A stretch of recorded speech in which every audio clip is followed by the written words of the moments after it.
Welcome to today's episode of Global Dynamics, where we dive deep into the complex narratives that shape international conflicts. I'm your host, Michael Lane. And I'm Sarah Chen, your co-host. Today, we're tackling a deeply charged and often misunderstood subject: Hamas, its ideology, its actions, and its place in the ongoing Israeli-Palestinian conflict. That's right, Sarah. Hamas is often referred to as the architects of eternal jihad, which really gives us insight into how they view their struggle against Israel. But first, let's clarify what we mean by eternal jihad. Jihad, in its broadest sense, can mean striving or struggling in the way of God, but for groups like Hamas, it's often associated with violent struggle against perceived enemies. Their charter frames this struggle not as political opposition, but as a religious war. The Hamas charter states explicitly, "Our struggle with the Jews is very extensive and very grave." This isn't just rhetoric. This declaration places them within a framework that views Islam as fundamentally opposed to the legitimacy of Israel.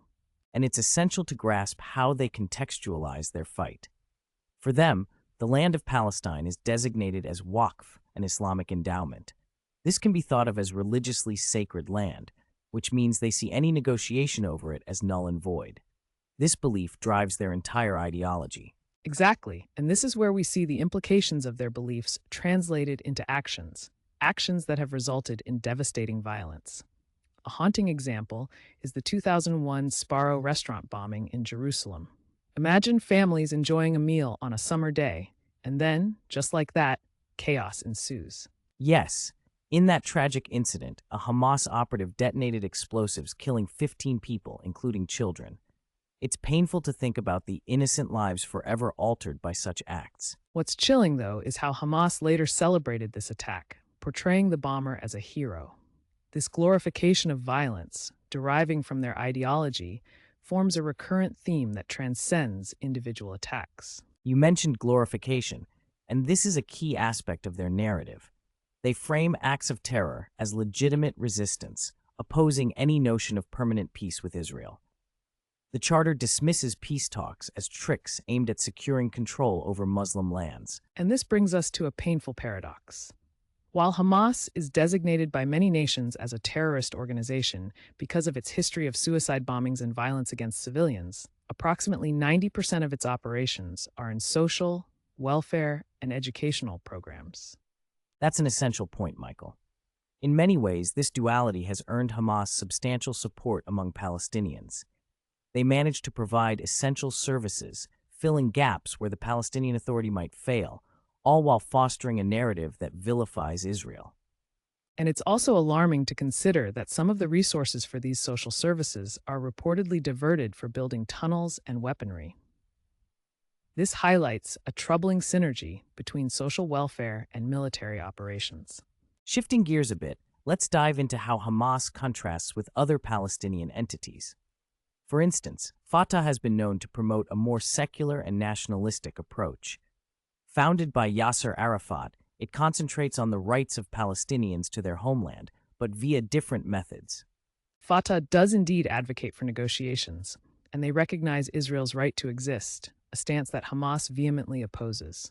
This ideological fracture is a central point of contention within Palestinian politics. It also fuels ongoing violence between these factions. Following the internal strife, Hamas gained control of Gaza in 2007 post its electoral victory, leading to extreme measures against Fatah members. Their response was brutal. Reports include summary executions and other violent reprisals, showcasing a paradox in what they claim to stand for versus how they act politically. Such actions have further entrenched their power structure. Michael, discussing all of this really highlights the importance of understanding these multifaceted dynamics. Hamas as a governing body that feeds, educates, and also incites violence. It's a rare kind of tension where they uphold a narrative of jihad while functioning as an administrative entity. Exactly right. Such duality complicates any discussion around peace between Israelis and Palestinians. For genuine dialogue to occur, we must grapple with the realities of the groups involved. Looking ahead, we hope to explore Palestinian voices, Israeli perspectives, and expert analyses. These dimensions could help deepen our understanding of what it takes to move past cycles of violence. Before we wrap up, let's summarize today's discussion. We've traced the ideology underpinning Hamas, how it translates into violent actions, and the complex interplay of power between Hamas and Fatah.